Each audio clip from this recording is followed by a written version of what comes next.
Hello, my beautiful souls and my fellow warriors. Welcome to episode 2 Embrace Life with Meghna. Now, before I dive deep into today's topic, I would like to take a brief pause and thank you.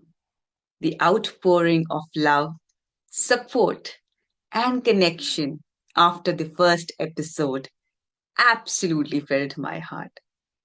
So many of you reached out to me, shared your stories, and shared the podcast with others. And that meant the world to me. So please keep sharing.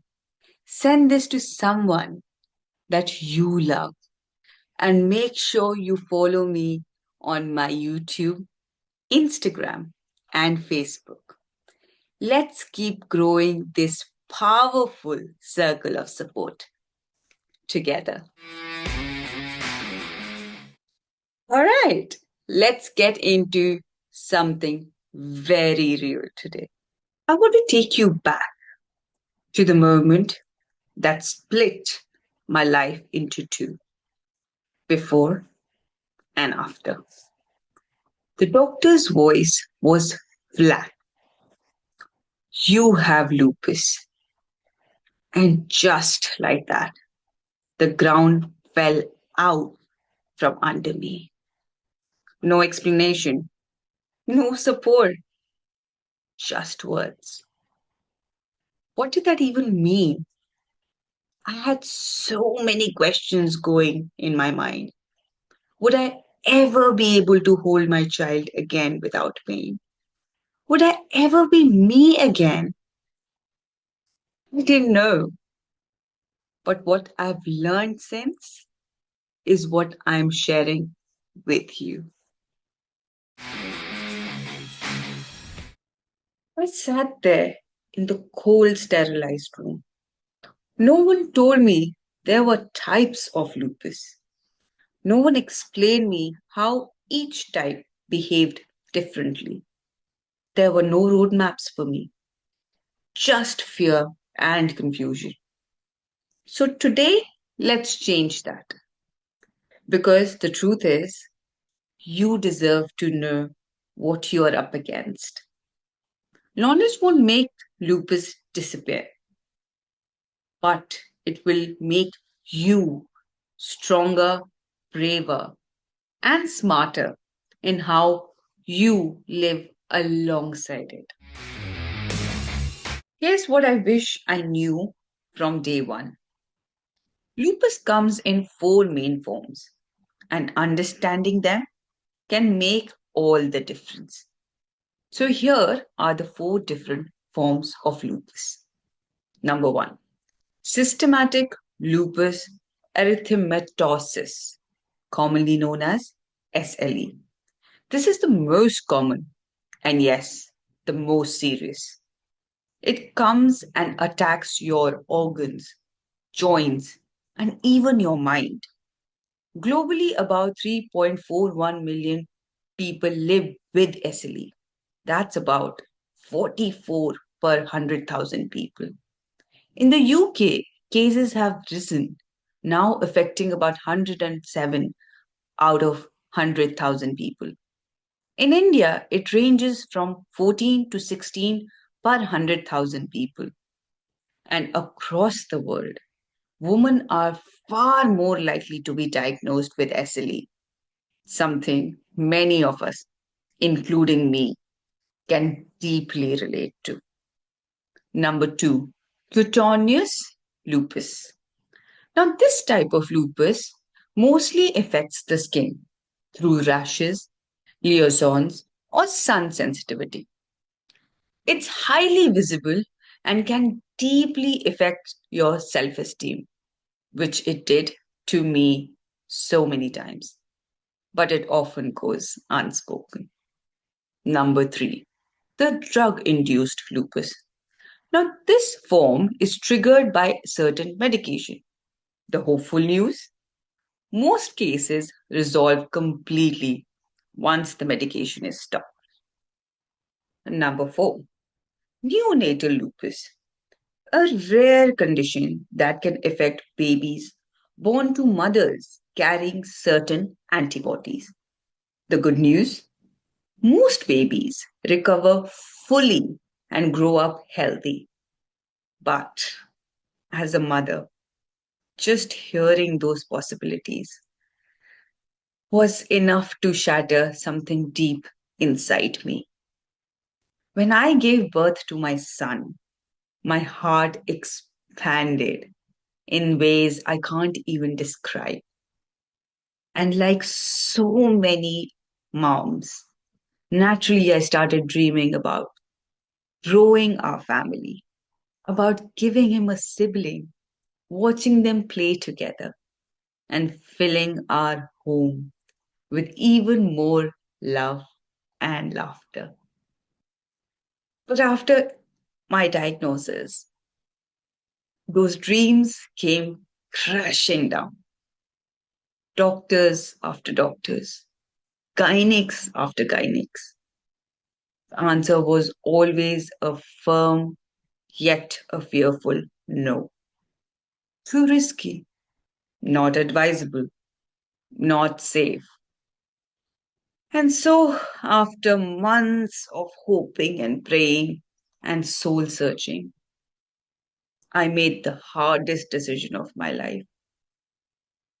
I chose not to try for another baby.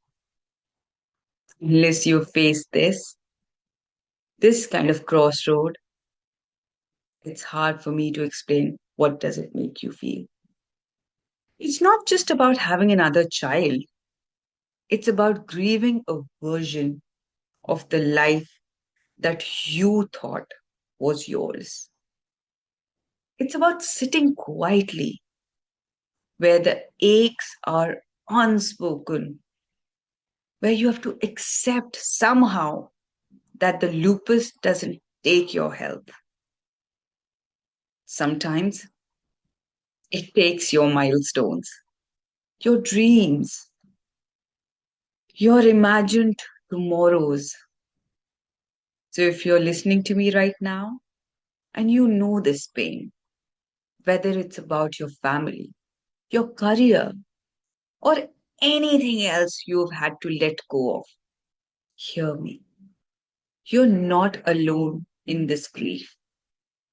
You're not allowed to feel the weight of what has been lost. But also, you're still here. And so, life is still waiting for you. Maybe a new and an unexpected way, but waiting nonetheless. That's why stories like this matter.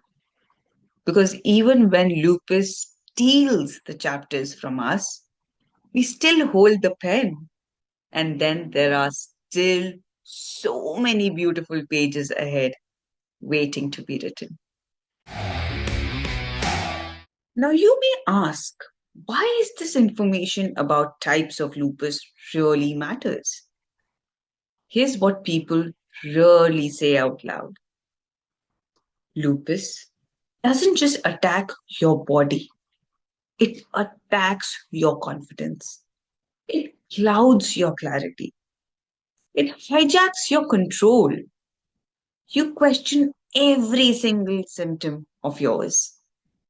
You wonder if this is your forever.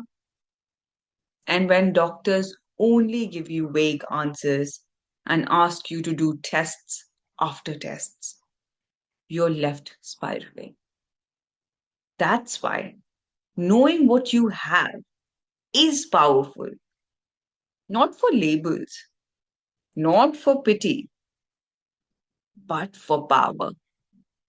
And when you know what you are facing, you stop being helpless. You start being strategic. You start responding instead of merely reacting. Knowledge isn't everything, but it gives you back something precious, something that lupus has tried to steal from you, an agency over your own life.